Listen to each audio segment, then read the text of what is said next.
In this video, I'm going to share with you 3 reasons why you should practice small painting. It'll be fun and helpful.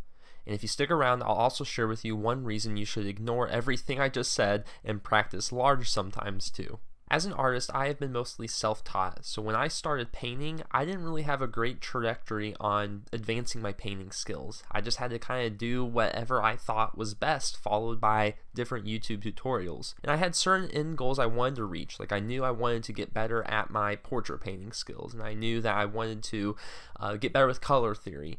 But how would I do that? I know a lot of different YouTubers kept telling me to practice with different exercises, get used to how the paint moves, get used to how the brushes work, but I just didn't enjoy that. So I learned as I painted portraits, painted landscapes, and different things like that. I don't remember who it was, but there was a certain YouTuber that suggested painting small paintings to improve faster as an artist, and so I started doing that.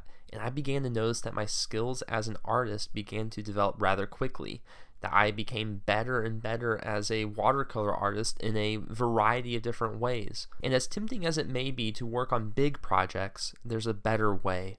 Practice small. Take a sheet of paper, divide it up into multiple small squares, and start painting. These only have to be a couple inches by a couple inches. As you saw in the intro, my paintings here are rather small. And if you do this, it will help you. And I want to give you 3 really good reasons why you should practice small. And if you stick around to the end, I'll share with you 1 other reason why you should ignore all of this and practice large paintings sometimes too.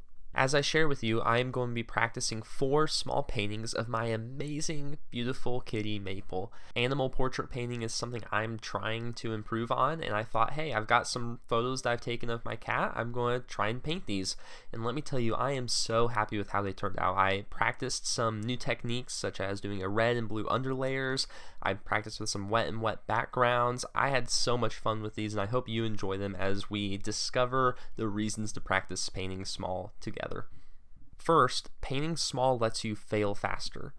Now that seems kind of ridiculous. Why would you want to fail more and more? Here's why. When learning, errors are inevitable.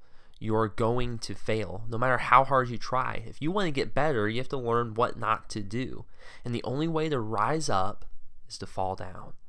And if you spend 10 hours failing on a single painting, you will still grow, but maybe you'll only develop slowly into certain ideas.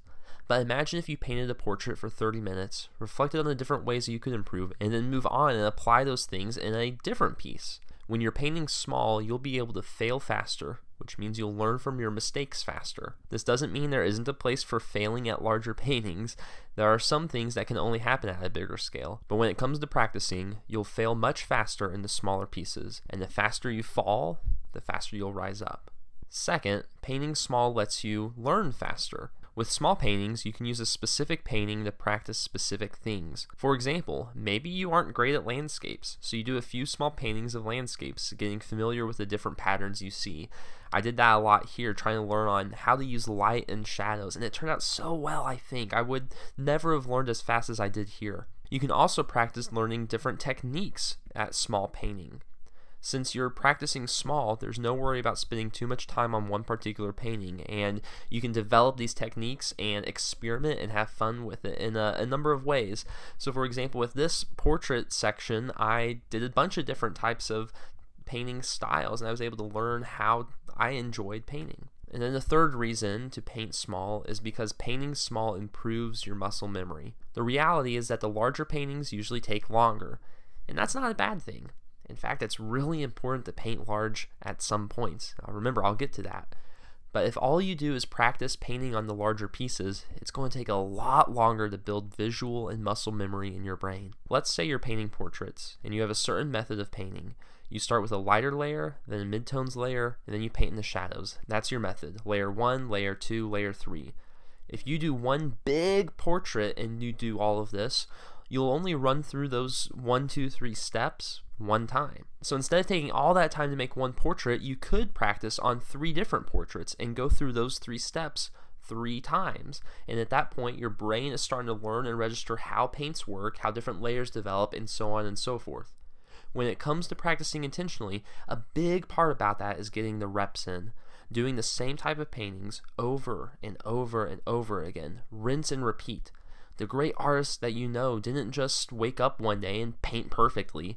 They had to hone their skills, and one of the best ways you can do that is by practicing small. Before I give you that reason for practicing large painting, I want to share with you one last reason to practice small that I came up with while working on this video.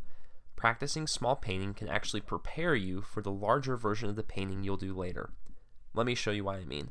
I'm showing you right now a small painting I did of maple a few months ago, and I really liked how it turned out. I thought the pose was great, I enjoyed the composition and the colors that I chose for the background, and I decided that I wanted to make a larger version of this. So that's what I did, and it would not have turned out nearly as good if I never made this smaller painting. In fact, I may have never even made this painting if I didn't practice small in the first place. So when you practice small painting, sometimes you'll run into paintings that you never even dreamed of making, and sometimes they may be some of your favorite and best works. I think there are really great reasons to practice small painting. If you do this, you will be able to put your skills to the test, honing them each step of the way. But that doesn't mean that you should never practice large either. When you paint large, everything else gets multiplied. You'll need more paint, more water, larger brushes. And sometimes certain techniques you use at a smaller level don't scale up when you get to the larger level. So you don't want to spend all your time practicing small, but sometimes do the larger paintings, so that way you're ready for the larger final pieces that you'll probably end up doing. When it comes down to it, practice is all about the repetition and the variety you create. If you can master the art of practicing large and small, you will excel as an artist. Hey, thanks so much for watching. Please like this video if you enjoyed it and subscribe to keep an eye out for more videos.